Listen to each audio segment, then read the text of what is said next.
Hello, friends, and welcome to Adventures in Pixieland. My name is Amy, and I'm an ordained minister.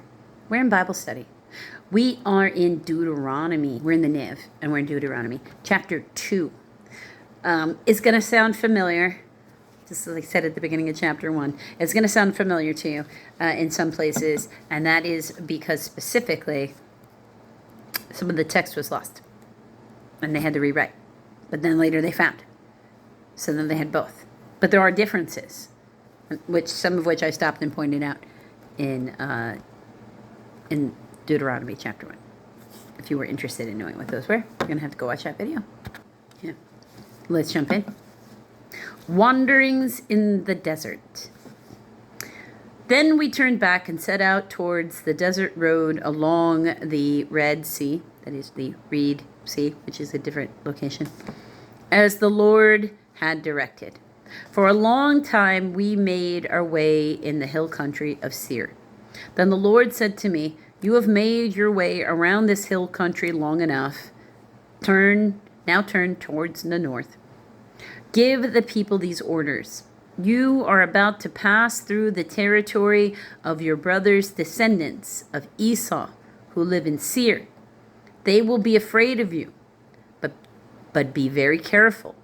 Do not provoke them to war, for I will not give you any of their land, not even enough to put your foot on. I have given Esau the hill country of Seir as his own. You are to pay them in silver for the food you eat and the water you drink. The Lord your God had blessed you in all the work of your hands. He has watched over your journey through this vast desert. These 40 years, the Lord your God has been with you, and you have not lacked for anything." So we went on past our brothers in the descendants of Esau, who live in Seir. We turned from the Arabah road, Arabah, which comes up from Elath, Elath, and Ezon Geber, Ezion, or Ezion Geber, Geber, and traveled along the desert road to Moab. The Lord said to me, "Do not harass the Moabites or provoke them to war, for I will not give you any of their land. I have given the descendants of Lot, as a possession. The Emites, Emites, used to live there, a people strong and numerous and as tall as the Anakites. Like the Anakites, Anakites, they too were considered Rephites, or Rephaites, Rephaites, but the Moabites called them Emites. Horites used to live in Seir, but the descendants of Esau drove them out. They destroyed the Horites from before and settled in their place, just as Israel did in the land the Lord gave to them as their possession. And the Lord said, "Now get up and cross the Zered Valley, Zered." So we crossed the valley. 38 years passed from the time we left Kadesh Barnea until we crossed the Zered Valley. By then, that entire generation of fighting men had perished from the camp, as the Lord had sworn to them. The Lord's hand was against them until he had completely eliminated them from the camp. Can you imagine, how, if you were somebody who was behaving yourself that whole time and now you can't go. You can't go in there because of the rest of these people. Now you gotta wander around. Just imagine being, somebody related to these people where you didn't have doubts, but they did, and now you can't go. You have to, you have to stay out. It's oh, that is just terrible.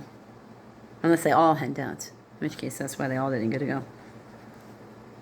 Now, when the last of these fighting men among the people had died, the Lord said to me, "Today you are to pass by the region of Moab and Ar. When you come to the Amorites, do not harass them or provoke them into war, for I will not give you possession of any land belonging to the Ammonites. Sorry, not the Amorites, the Ammonites. Ammonits.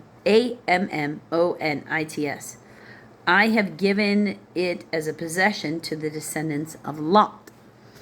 That too was considered to be the land of the Rephites who used to live there, but the Ammonites called them Zamzumites, Zamzummites. They were a people strong and numerous, and as tall as the Anakites. The Lord destroyed them before the Ammonites, who drove them out and settled in their place. The Lord has done the same for the descendants of Esau, who lived in Seir. Then he destroyed, when he destroyed the Horites before them, then they drove them out and lived in their place to this day. As for the Avites, Avvites, who lived in the villages as far as Gaza, the Caphtorites, Caphtorites, coming out from Caphator, there we go, Caphator, that is Crete. So, okay, and we have a general region of where that is. Crete still exists today. You can look it up on a map.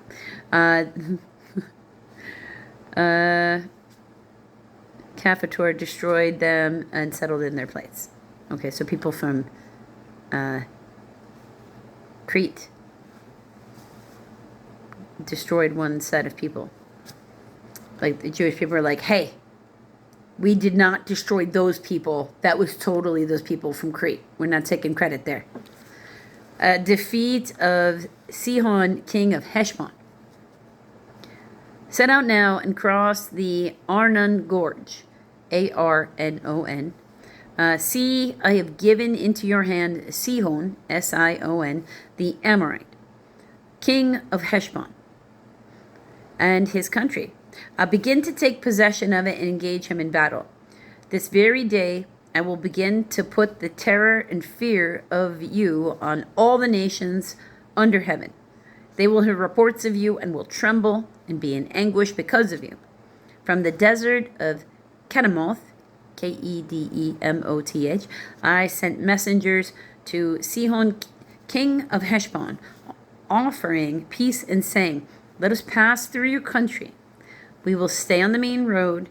We will not turn aside to the right or to the left.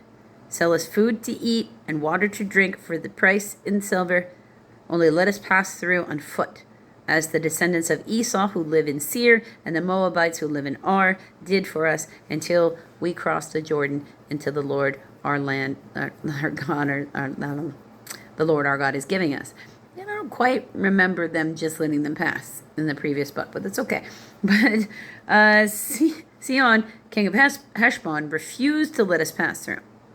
For the Lord your God has made his spirit stubborn and his heart obstinate in order to give him into your hands, as he has now done. The Lord said to me, see, I have begun to deliver Sihon and his country over to you. Now begin to conquer and possess his land. When Sihon and all his army came out to meet us in battle at Jahaz, Jahaz, the Lord our God delivered him over to us, and we struck him down, together with his sons and his whole army. At that time, we took all the towns and completely destroyed them. The Hebrew term for this is irrevocably giving over things or persons to the Lord. So like as if making the towns a burnt offering. Where was I? Destroyed them. There you go. Men, women, and children. We left no survivors. But the livestock and the plunder from the town we captured and we carried off for ourselves. From Aroer, A-R-O-E-R, so I'm just going to leave it right there, on the rim of the Arnon Gorge, and from the town in the gorge, even as far as Gilead. Not one town was too strong for us. The Lord our God gave us all of them. But in accordance with the command of the Lord our God, you did not encroach on any land of the Ammonites, neither the land or the along the course of the Jabbok, Jabbok, nor around that of the towns in the hills. So they had pockets of places they just weren't allowed to touch because those people were actually also related to them. There's a lot of that, actually. If you actually take a good look at where most of the peoples like to claim their heritage from, you can actually usually take them all back to, like, Noah, really. One of the sons of Noah. So, until the next video, friends.